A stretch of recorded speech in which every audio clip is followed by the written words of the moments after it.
चन्देषु निर्मलयना आयिचेषु अह्यं पयासयरा सागरवरगम्भीरा सिद्धा सिद्धिं मम दिशन्तु चन्देषु निर्मलयरा आयिचेषु अह्यं पयासयरा सागरवरगम्भीरा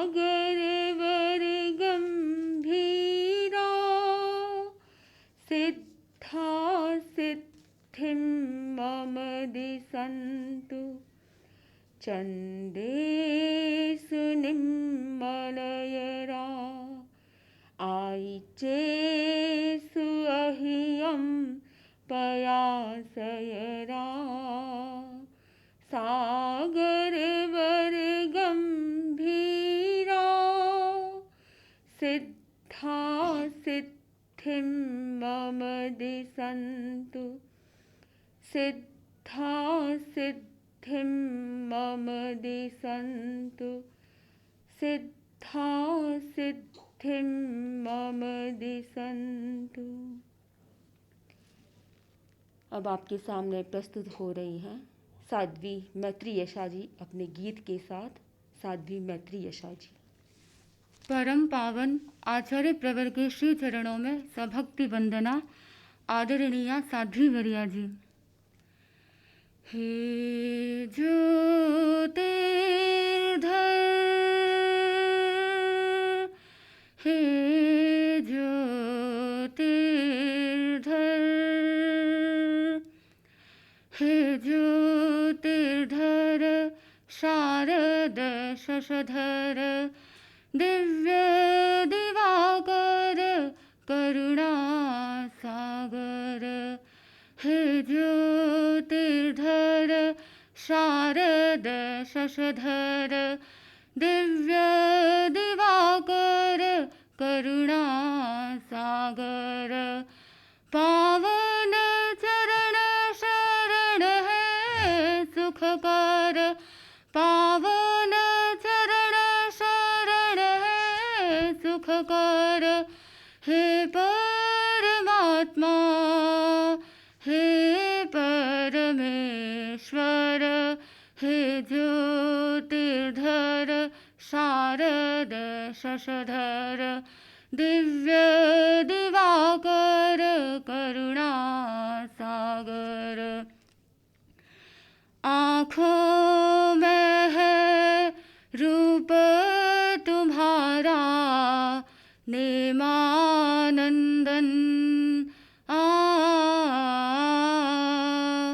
अधरों पर हो नाम तुम्हारा झूमर नंदन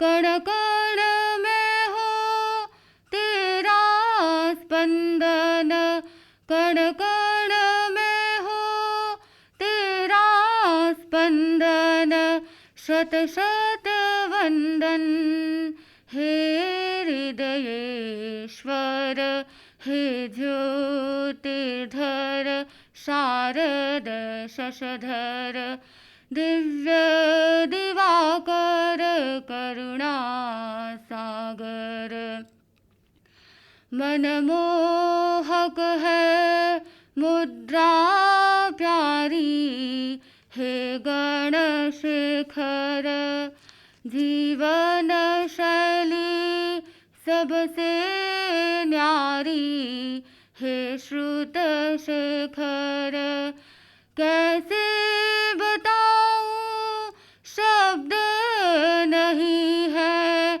कैसे बताऊं शब्द नहीं है भाव मुखर है हे अखिलेश्वर हे ज्योतिर्धर शारद शशधर दिव्य दिवाकर करुणा सागर। शिशुसा निश्चल मन है तेरा, गट गट व्यापी सांसों पर हो तेरा बसेरा, परम प्रतापी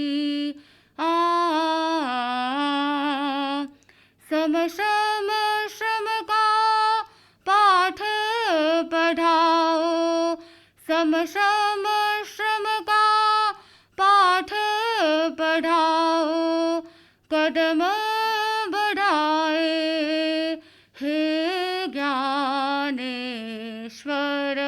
हे ज्योतिर्धर शारद शशधर, दिव्य दिवाकर करुणा सागर।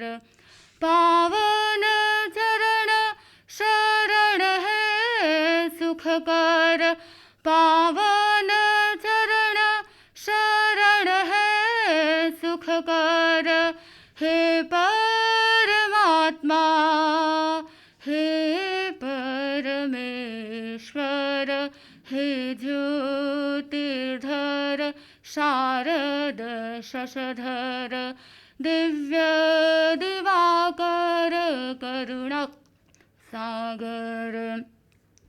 भवसागर से पार उतारो, तारण हारे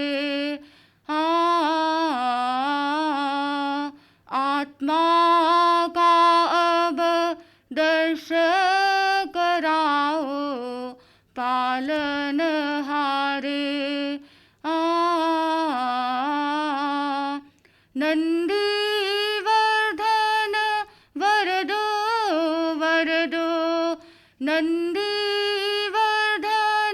वरदो वरदो, आनंद हो मन हे योगीश्वर, हे ज्योतिर्धर शारद शशधर, दिव्य दिवाकर करुणा सागर।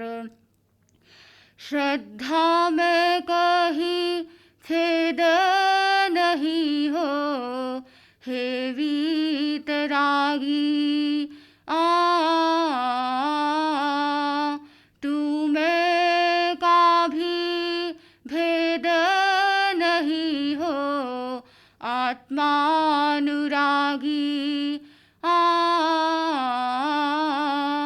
तेरा तुझको करती अर्पण, तेरा तुझको करती अर्पण, पूर्ण समर्पण हे सर्वेश्वर, हे ज्योतिर्धर शारद शशधर, दिव्य दिवाकर करुणा सागर। पावन चरण शरण है सुखकर, पावन चरण शरण है सुखकर, हे परमात्मा हे परमेश्वर, हे ज्योतिर्धर शारद शशधर, दिव्य दिवाकर करुणा सागर, दिव्य दिवाकर करुणा सागर। अब मेरा विनम्र निवेदन आदरणीय साध्वी वरिया जी से 18 पापों में मिश्रावाद पर अपना उद्बोधन प्रदान करने के लिए। सावधान, ध्यान के प्रयोग के लिए तैयार हो जाए। रीढ़ की हड्डी एवं गर्दन सीधी, आसन का चुनाव करें। सुखासन, पद्मासन,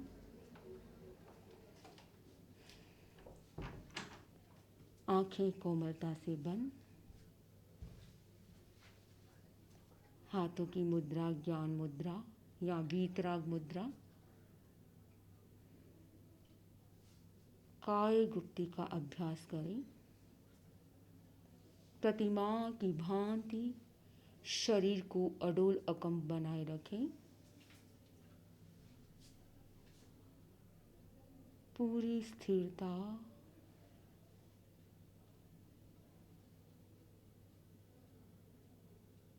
हलन चलन न हो।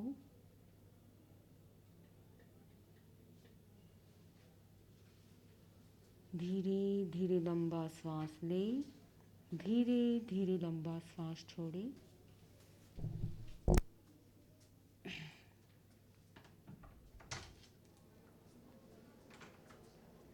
अपने चित्त को ज्ञान केंद्र पर केंद्रित करें। चोटी का भाग ज्ञान केंद्र,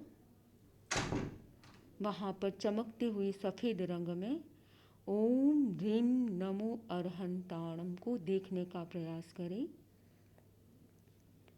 श्वास भरे, श्वास छोड़ते हुए ओम ह्रीम नमो अरहंताणम का उच्चारण करें। ओम ह्रीम नमो अरहंताणम।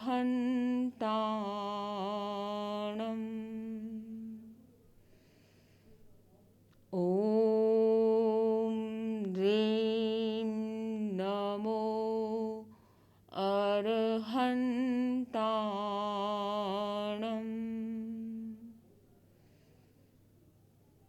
ओम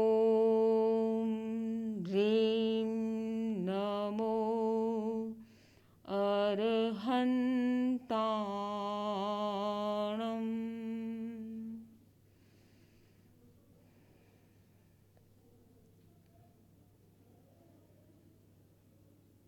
अब अपने चित्त को दर्शन केंद्र पर केंद्रित करें। दोनों भ्रिकुटियों के मध्य भाग दर्शन केंद्र, वहाँ पर चमकते हुए अरुण रंग को देखने का प्रयास करें। बाल सूर्य का कलर अरुण रंग। अरुण रंग में ओम ह्रीम नमो सिद्धाणम को देखने का प्रयास करें। श्वास भरें। ओम ह्रीम नमो सिद्धाणम।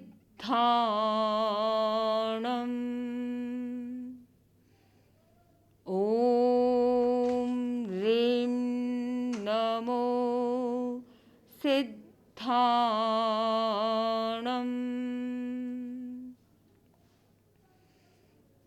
ओम ह्रीम नमो सिद्धाणम।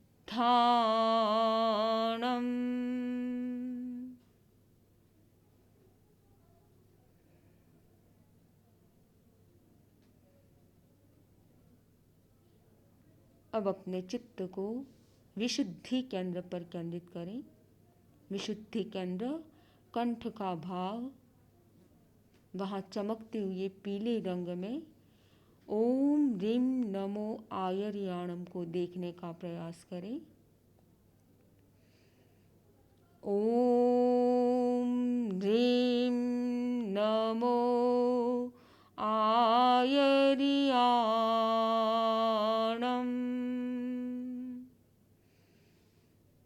ओम ह्रीम नमो आयर्याणम।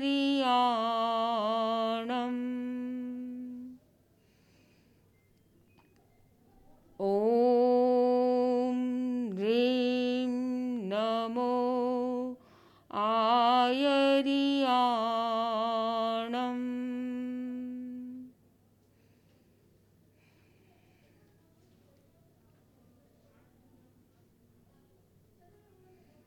अब अपने चित्त को आनंद केंद्र पर केंद्रित करें। हृदय के पास का भाग आनंद केंद्र, वहाँ पर चमकते हुए हरे रंग में ओम ह्रीम नमो उवच्छायाणम को देखने का प्रयत्न करें। श्वास भरे। ओम ह्रीं नमो उवज्झायाणम्।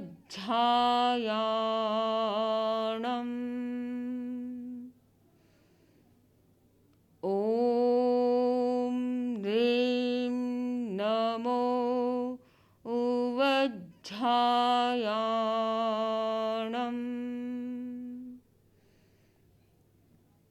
ओम ह्रीं नमो उवज्झायाणम्।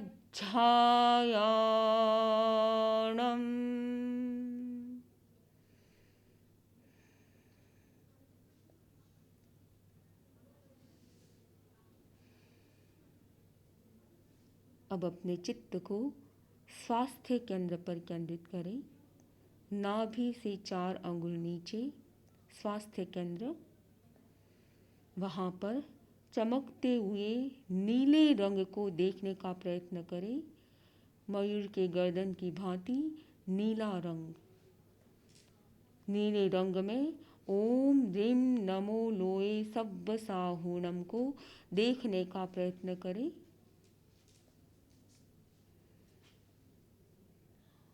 ओम ह्रीं नमो लोए सव्व साहूणम।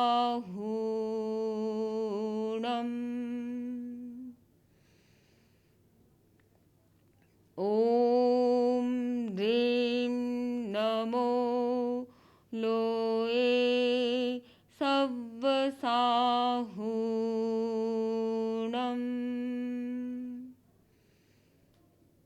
ओम ह्रीं नमो लोए सव्व साहूणम।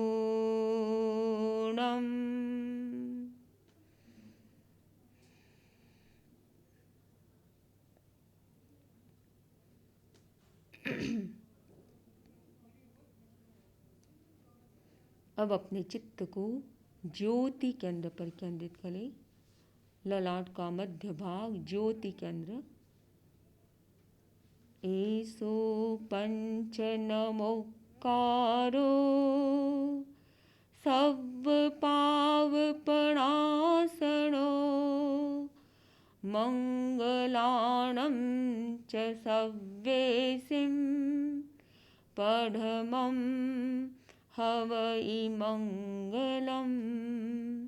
पढमं हवै मंगलम्। पढमं हवै मंगलम्।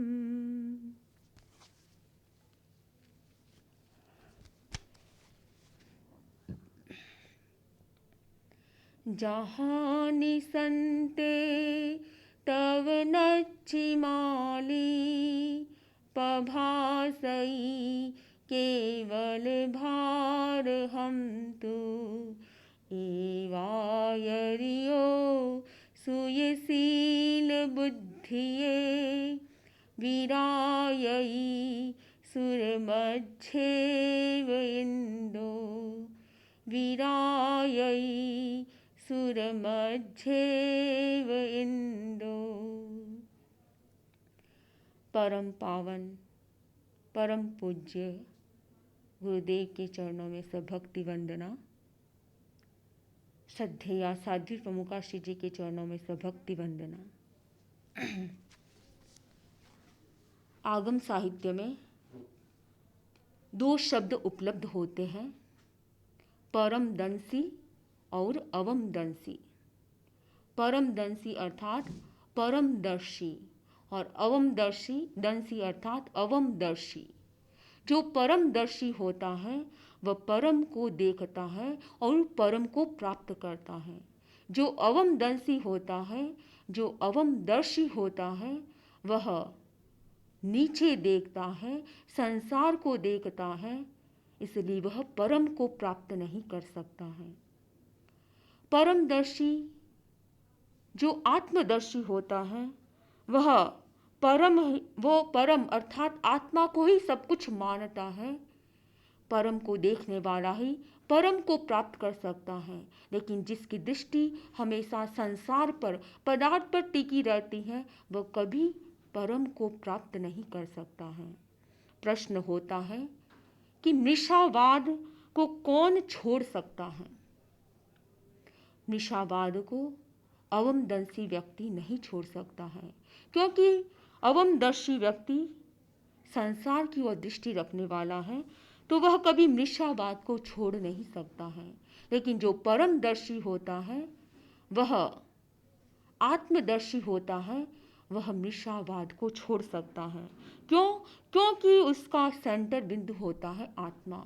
वही व्यक्ति सत्य का अनुपालन कर सकता है जिसके केंद्र में आत्मा होती है, उसके भीतर आध्यात्मिक चेतना जागृत होती है। हृदय परिवर्तन के बिना आदमी में यह भावना भी नहीं जाग सकती है।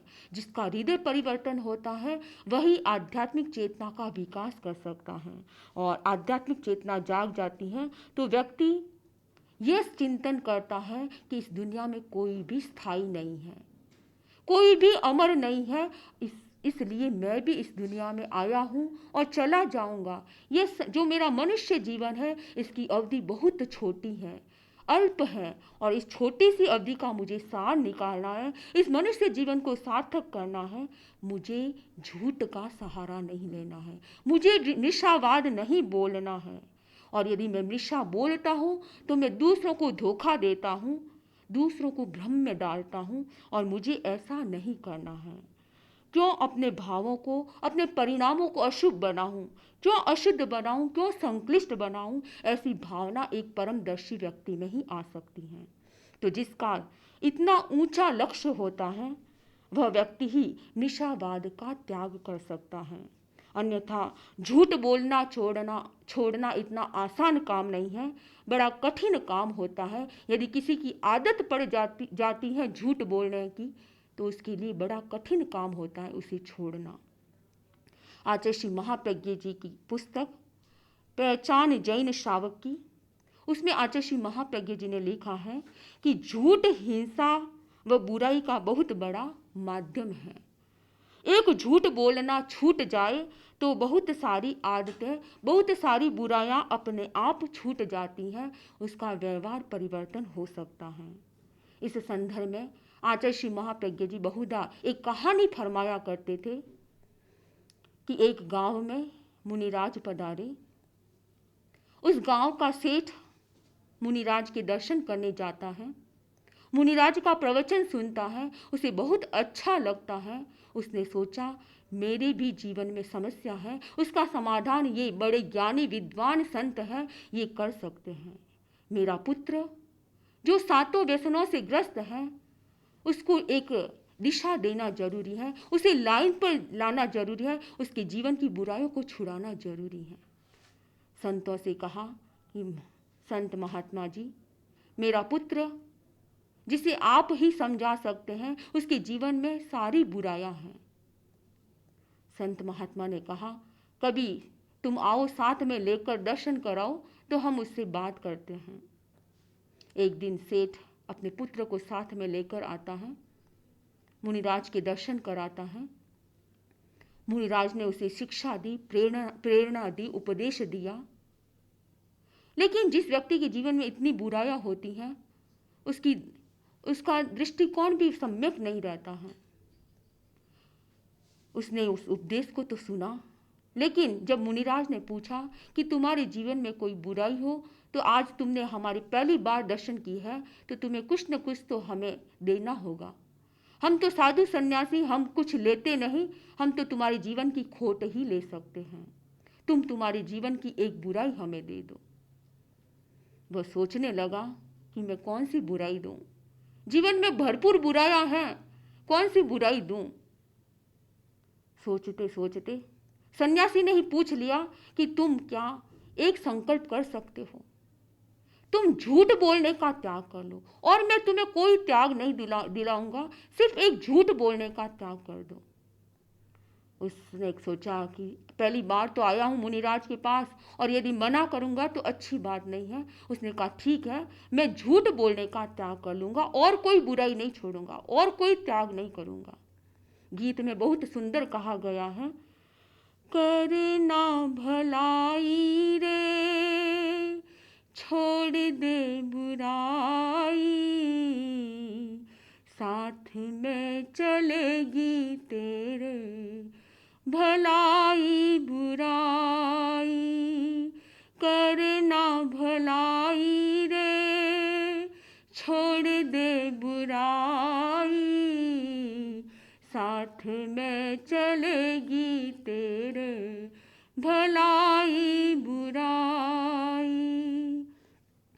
बोता है बीज कोई, खाता है कोई, बंगला बनाता कोई, रहता है कोई, भुगतान करने वाला दूसरा न कोई, भुगतान करने वाला दूसरा न कोई, साथ में चलेगी तेरे भलाई बुराई, करना भलाई रे छोड़ दे बुराई, साथ में चलेगी तेरे भलाई बुराई। तो सन्यासी का उपदेश लगा और उसने ये संकल्प कर लिया कि मैं कभी झूठ नहीं बोलूँगा। पिता पुत्र घर आ गए। अब प्रतिदिन का क्रम समय हुआ उसके बाहर जाने का घर से। पिता घर के दरवाजे के पास ही बैठा था। वह उसके मन में शराब पीने की आई। प्रतिदिन का उसका व्यसन था। वह शराब पीने के लिए घर से बाहर निकलने लगा। पिता ने पूछा, बेटे कहाँ जा रहे हो? अब क्या बोले? संकोच के मारे वह पिता के सामने कुछ बोल नहीं सका। पुनः अपने कमरे में आकर बैठ गया। फिर दूसरा दिन हुआ। फिर शाम का समय हुआ और उसके जुआ खेलने की मन में आई। जैसे ही घर से बाहर निकलने लगा, पिता दहलीज पर ही बैठे थे। बेटा कहाँ जा रहे हो? कुछ नहीं बोल सका। शर्म आ गई और पुनः कमरे में आकर बैठ गया। तीसरा दिन हुआ। तीसरे दिन भी वह तैयार हुआ जाने के लिए कि मुझे आज वेश्या के घर जाना है। ऐसा चिंतन करके घर से बाहर निकलने लगा। पिता ने पूछ लिया, कहाँ जा रहे हो बेटे? झूठ बोलना नहीं। सोचा झूठ कैसे बोलूं, त्याग किए हुए सन्यासी से, तो क्या करूं? वापस अंदर आकर बैठ गया। इस प्रकार कई बार वो जाने का प्रयत्न करता, लेकिन सामने पिता दिखते, अंदर आ जाता। ऐसे करते करते एक झूठ के कारण उसकी सारी बुराइयां धीरे धीरे समाप्त हो गई। तो कहा गया कि एक मृषा वचन को छोड़ने से, मृषावाद को छोड़ने से सारे दुनिया में उसके जीवन में आए हुए बुराइयां समाप्त हो जाती हैं। वह व्यक्ति अपने जीवन में सफल हो गया। तो इस प्रकार व्यक्ति अपने जीवन में कई बार झूठ बोलने का प्रयास करता है, लेकिन कोई सन्यासी महात्मा का योग मिलता है, उसका जीवन सफल बन जाता है। श्रावक के लिए कहा गया कि वह मृषावाद का, कम से कम स्थूल मृषावाद का प्रयोग न करे। सूक्ष्म मृषावाद, क्योंकि एक गृहस्थ होने के नाते कई बार उसे बोलना पड़ सकता है, लेकिन कम से कम 12 व्रत स्वीकार करने वाले श्रावक के लिए कहा गया कि वह स्थूल मृषावाद का सेवन न करे। शास्त्रों में स्थूल मृषावाद को कुछ उदाहरणों के माध्यम से समझाया गया है। वहाँ 5 उदाहरण दिए गए हैं। पहला बताया गया कि जो व्यक्ति, स्थूल मृषावाद का पहला उदाहरण है कन्या लीक, दूसरा गवा लिए, तीसरा भोमा लिए, चौथा नासा वहाड़े और 5वां कूड़ संखिज्जे। कन्या लीक स्थूल मृषावाद का पहला उदाहरण। इसमें व्यक्ति क्या करता है? झूठ बोलता है विवाह के संबंध में। जब अपने पुत्र पुत्रियों का विवाह कराना होता है और उस समय वह झूठ बोलता है, मृषा बोल देता है। अपनी कन्या के लिए या अपने पुत्र के लिए ये कह देते हैं कि इसकी आयु तो कम है, इसकी आयु अधिक है। कम है तो अधिक बता देते हैं और अधिक होती है तो कम बता देते हैं। कुल और परिवार का झूठा परिचय दे देते हैं। आकृति और रूप जैसा नहीं है वैसा दिखा देते हैं। स्वभाव उसका कैसा है, लेकिन उसका दिखाने में बहुत सुंदर स्वभाव वाला व्यक्ति है, ऐसा कह दिया जाता है कब, जब विवाह का प्रसंग होता है। तो ऐसा प्राचीन काल में भी झूठ बोला जाता था कन्या के संबंध में। तो आज भी इस संदर्भ को देखा जाए तो ऐसी अनेक घटनाएं होती हैं जिसमें विवाह प्रसंग में झूठ बोल दिया जाता है। आप सोचेंगे कि आज के युग में तो विवाह प्रसंग में इस प्रकार का झूठ नहीं बोला जाता है, लेकिन पूर्ण रूप से ऐसा कहा नहीं जा सकता, क्योंकि वर्तमान युग में कन्यालिंग झूठ का स्वरूप भले ही बदल गया, लेकिन झूठ बोला जाता है। ऐसा भी कह सकते हैं कि वर्तमान में झूठ टेक्नोलॉजी बेस्ड हो गया है। टेक्नोलॉजी इतनी आगे बढ़ गई है कि एक फ़ोटो खींचना है, उस फोटो को भी बहुत सुंदर तरीके से पेश किया जाता है जैसा वह व्यक्ति नहीं है। यदि वह सौंदर्य संपन्न नहीं है, लेकिन फोटो में ऐसा दिखाया जाता है कि वो एकदम सुंदर व्यक्ति दिखाई देता है। तो व्यक्ति फोटो के ईमेल के माध्यम से संबंध तय कर लेता है और उसमें वह झूठा दिखाया जा सकता है। तो इस प्रकार कन्यालिंग झूठ आज भी चलता है। तो इस दोष से एक श्रावक को बचने का प्रयास करना चाहिए। दूसरा स्थूल निशावाद का उदाहरण बताया गया गवालिये, अर्थात पशु पक्षियों के संबंध में, पशु पक्षियों के क्रय विक्रय के संबंध में झूठ बोलना। यहाँ एक गाय का प्रतीक दिया है, चाहे कोई भी पशु पक्षी क्यों न हो, उनके क्रय विक्रय में, उनको बेचने में झूठ का सहारा लेना। एक व्यक्ति पशु पक्षियों के दुकान में गया जहाँ पशु पक्षी बेचे जाते थे। उसने दुकानदार से कहा कि मुझे मैना चाहिए, और मैना जो बहुत मीठा गाती हो ऐसी मैना चाहिए। दुकानदार ने एक पिंजरे में एक बैठी हुई मैना को दिखाया और गाकर सुनाया। वो बहुत सुंदर गा रही थी। उस ग्राहक को अच्छी लगी मैना और वह उसने पिंजरे सहित उस मैना को खरीद लिया। घर गया और पिंजरे से उस मैना को बाहर निकाला तो देखा कि वह मैना लंगड़ाते हुए चल रही है, अर्थात वह लंगड़ी मैना थी। जैसे ही उसने देखा तो उसे बहुत गुस्सा आया कि यह तो मेरे साथ बहुत बड़ा अन्याय, धोखा हुआ है। वह उसी पैरों दौड़ा उस दुकानदार के पास गया और बोला कि तुमने मेरे साथ धोखा किया है, मुझे लंगड़ी मैना दे दी। उस दुकानदार ने कहा कि तुमने कब मुझे कहा था कि मुझे नाचने वाली मैना चाहिए? तुमने तो मुझे कहा था गीत गाने वाली, मधुर गीत गाने वाली मैना चाहिए, तो मैंने मधुर गीत गाने वाली मैना दे दी। तो इस प्रकार पशु पक्षियों के क्रय विक्रय में झूठ बोला जाता है। आज भी अनेक व्यक्ति पालतू जानवरों को खरीदते हैं, उनके साथ भी ऐसा धोखा हो सकता है और ऐसा स्थूल निशावाद का सेवन किया जा सकता है। तो एक श्रावक के लिए कहा गया कि कम से कम वह ऐसा स्थूल निशावाद का सेवन न करे, ऐसे स्थूल निशावाद से बचने का प्रयास करे। तीसरा उदाहरण बताया गया भूम्यालेख, अर्थात भूमि के संबंध में झूठ बोला जाता था। भूमि, खेत, मकान आदि के बारे में, उनको बेचने के संबंध में झूठ बोला जाता था, झूठ बोला जाता है। पहले भी बोला जाता था और आज भी वर्तमान में जब मकान बेचना होता है या खेत बेचना होता है तो झूठ बोल दिया जाता है। ग्राहक आता है और कहता है कि ये खेत में खरीदना चाहता हूँ, कैसा है? सामने वाला बताएगा कि ये बहुत अच्छा है, उपजाऊ है, इसमें बहुत पैदावार हो सकती है, अच्छी फसल पैदा हो सकती है। इस प्रकार एक बंजर भूमि है लेकिन उसे उपजाऊ बता देना और उपजाऊ भूमि को बंजर बता देना, इस प्रकार भी झूठ बोला जाता है। तो भूमि, खेत, मकान के संबंध में भी झूठ बोल दिया जाता है।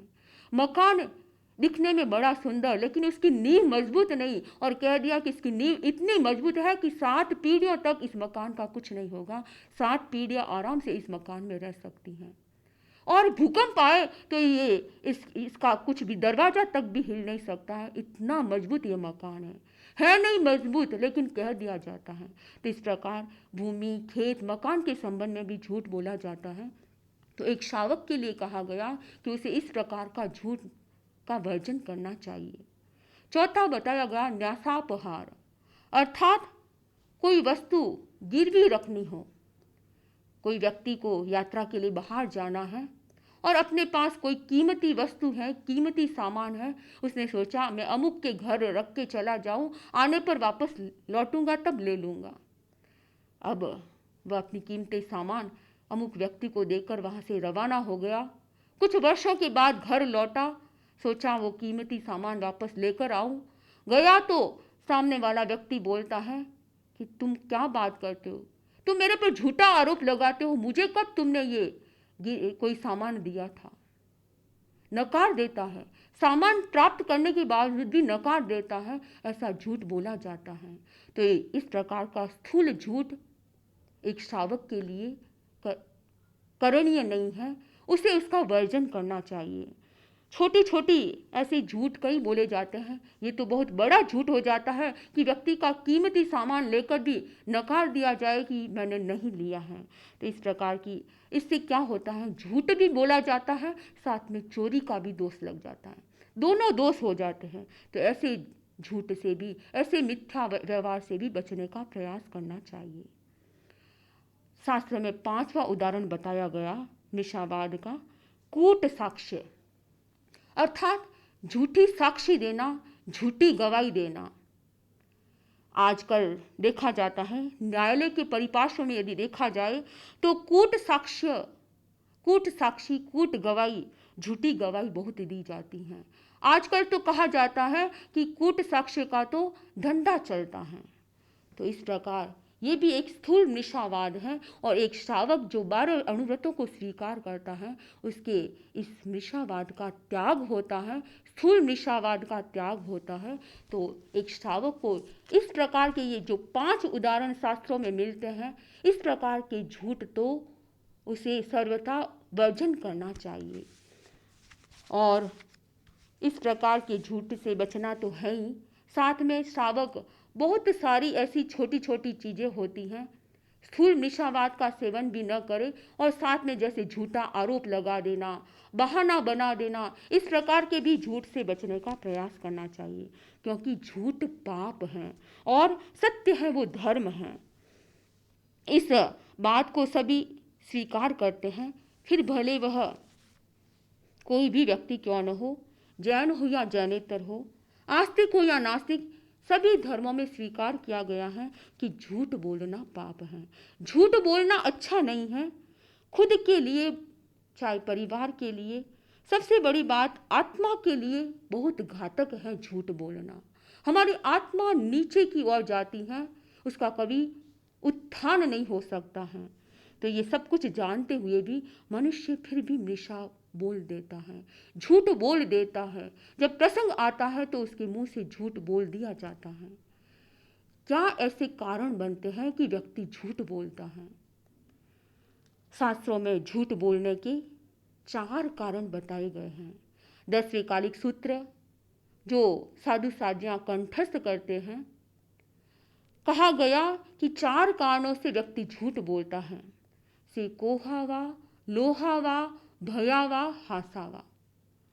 लोभ से व्यक्ति क्रोध के वशीभूत होकर झूठ बोलता है, व्यक्ति लोभ के वशीभूत होकर झूठ बोलता है, व्यक्ति भय के कारण झूठ बोल देता है, और हास्य के कारण भी व्यक्ति झूठ बोल देता है। क्रोध के कारण व्यक्ति झूठ कैसे बोलता है? एक व्यक्ति क्रोध में आ गया और क्रोध इतना गहरा कि कोई गलत काम कर दिया। अब गलत काम तो कर दिया, किसी ने पूछा कि तुमने ऐसा काम किया, उसका उत्तर होता है मैंने बिल्कुल नहीं किया। गुस्से में बोल देता है मैंने बिल्कुल नहीं किया। कौन कहता है कि मैंने ऐसा काम किया है? तो किंतु क्रोध के आवेश में झूठ बोल देता है। जब गुस्से में होते हैं तब कुछ ऐसे वाक्य, असद वाक्य निकल जाते हैं, झूठ वाक्य निकल जाते हैं। मुझे पता नहीं, जबकि सब कुछ पता होता है, लेकिन पूछने पर बोल देता है मैंने ऐसे किया नहीं, मुझे पता नहीं, ये तो किसी और ने किया होगा। मेरी बात कभी नहीं मानते हैं, आप मुझे कभी नहीं सुनते हैं, इस प्रकार की बात कर देता है व्यक्ति, तो झूठ क्रोध के वशीभूत होकर भी बोल देता है। स्वामी जी के जीवन के समय की बात है। स्वामी जी पाली चतुर्मास करने के लिए पधारे। बाजार में एक दुकान में ठहरे। उन्हें एक दुकान मिल गई। स्वामी की आज्ञा लेकर उस दुकान में ठहर गए। वहां पर अन्य संप्रदाय के संत भी आए हुए थे। वे द्वेष के वशीभूत होकर, द्वेष के कारण जिस दुकान में स्वामी जी ठहरे हुए थे, उनके घर पर गए, मकान मालिक के घर, और उस बहन से कहते हैं कि तुमने जो ये दुकान उन संतों को दी है, चतुर्मास प्रारंभ होने के बाद वे किसी भी हालत में, किसी भी स्थिति में खाली नहीं करेंगे। ऐसा द्वेषपूर्ण भाषा में उन्होंने कह दिया। और वह महिला भी इतनी समझदार नहीं थी। वह तुरंत आई और स्वामी जी से बोली, आप मेरी दुकान अभी की अभी खाली कर दीजिए। अब दुकान खाली करना, स्वामी जी ने दूसरे स्थान की गवेषणा की। दूसरा स्थान मिलने पर उस दुकान को छोड़ दिया और चतुर्मास दूसरी दुकान में किया। दूसरी दुकान की पहली मंजिल में चतुर्मास किया। चतुर्मास में बहुत अधिक वर्षा हुई और वर्षा के कारण जिस पहली दुकान में स्वामी जी ठहरे थे, वह दुकान वर्षा के कारण गिर गई। तो स्वामी जी ने कहा कि जिस व्यक्ति ने भी द्वेष में आकर, क्रोध में आकर इस प्रकार का वचन बोला कि चतुर्मास प्रारंभ होने के बाद भी ये किसी हालत में, चतुर्मास प्रारंभ हो जाएगा, उसके बाद किसी भी हालत में, किसी भी स्थिति में ये दुकान खाली नहीं करेंगे। वे मिथ्या बोल रहे थे, गलत बोल रहे थे। लेकिन स्वामी जी ने कहा, छद्मस्ता के कारण हमारे भीतर आवेश आ सकता था, लेकिन हमने उसे उपकारी माना, क्योंकि यदि हम उस दुकान में ठहरते तो हमारे लिए घातक हो सकता था। तो इस प्रकार व्यक्ति द्वेष के कारण, गुस्से में आकर असत बोल देता है, मिथ्या बोल देता है और दूसरों को फंसाने का प्रयास भी कर देता है। लोभ के कारण व्यक्ति झूठ बोल देता है। लोभ से अभिभूत होकर भी व्यक्ति झूठ बोल देता है, टैक्स की चोरी कर देता है, 2 नंबर का काम कर देता है। और निशा, ये सब 2 नंबर के काम आज जो होते हैं, सारे निशावाद को बढ़ावा देने वाले होते हैं। लोभ की चेतना इन सब कार्यों में निमित्त बन रही है। ब्लैक मनी, झूठे सिग्नेचर कर देना और गलत जारी नोट छपाना, इस प्रकार से बहुत प्रकार से लोभ के वशीभूत होकर व्यक्ति झूठ बोल देता है। तीसरा, भय के कारण व्यक्ति झूठ बोल देता है। भय के कारण व्यक्ति कैसे झूठ बोल देता है? कोई काम किया और डर के मारे बोल देता है कि मैंने ऐसे नहीं किया। एक नौकर, उसने दूध खरीदा, 1 किलो दूध लाकर गर्म किया और उसकी सुगंध आ रही थी, गरम गरम दूध उकल रहा था। उसने सोचा दूध पी लूं, मकान मालकिन घर पर नहीं है। दूध पी लिया और मकान मालकिन आकर पूछती है कि दूध कहाँ है। तो उसने क्या कहा? डर रहा था कि मैं सच बोलूँगा तो पकड़ा जाऊँगा, मुझे मालकिन नौकरी से छुट्टी कर देगी। उसने कहा यहाँ बिल्ली घूम रही थी, हो सकता है बिल्ली ने पिया हो। इस प्रकार व्यक्ति भय के कारण भी झूठ बोल देता है। चौथा कारण बताया गया, हास्य के कारण व्यक्ति झूठ बोल देता है। हंसी मजाक में व्यक्ति बहुत बार झूठ बोल देता है। जब 1 अप्रैल आता है, 1 अप्रैल को व्यक्ति बहुत हंसी मजाक में झूठ बोल देते हैं। तो इस प्रकार शादी पार्टियों में भी व्यक्ति हंसी मजाक में झूठ बोल देता है। तो ऐसे झूठ से बचने का प्रयास करना चाहिए। तो व्यक्ति इन 4 कारणों से झूठ बोलता है। यदि ये कारण हमें समझ में आते हैं तो हम उससे बचने का प्रयास करें। एक प्रश्न उठता है, क्या केवल झूठ न बोलकर दूसरे पाप निशावाद से बचा जा सकता है? नहीं, निशावाद पाप से बचने के लिए झूठा संभाषण तो करना ही नहीं है, सत्य का विवेक भी रखना जरूरी है। यदि हम सत्य भी बोले तो अप्रिय सत्य न बोले, परुष कठोर सत्य भी न बोले, भूतोपघात, प्राणियों का वध हो ऐसा सत्य भी न बोले और निष्ठुर वचन भी न बोले। सत्य है लेकिन वो निष्ठुर है तो ऐसा कठोर वचन भी नहीं बोलना चाहिए। जैसे कोई व्यक्ति काना है उसे काना नहीं कहना चाहिए। आगमकार ने भी कहा है कि कोई व्यक्ति काना है तो उसे काना नहीं कहना चाहिए। कोई व्यक्ति चोर है तो उसे चोर नहीं, नपुंसक है तो नपुंसक नहीं, रोगी है तो रोगी नहीं कहना चाहिए। इसलिए व्यक्ति को इन 4 कारणों से बचने का प्रयास करना चाहिए। और जो व्यक्ति श्रावक व्रत को स्वीकार करता है तो निशावास से बचकर वह अपनी आत्मा को उन्नति की ओर ले जा सकता है। आचार्य श्री महाश्रमण जी फरमाते हैं कि हमारे जीवन में ये आदर्श वाक्य होने चाहिए। सत्य को परेशान किया जा सकता है परंतु परास्त नहीं किया जा सकता है। इसलिए आचार्य श्री ने गीत में बहुत सुंदर लिखा है, सत्य के खातिर समर्पित प्राण है, सत्य के खातिर समर्पित प्राण है, सत्य मानव जिंदगी में प्राण है, सत्य के खातिर समर्पित प्राण है। ओम अरहं।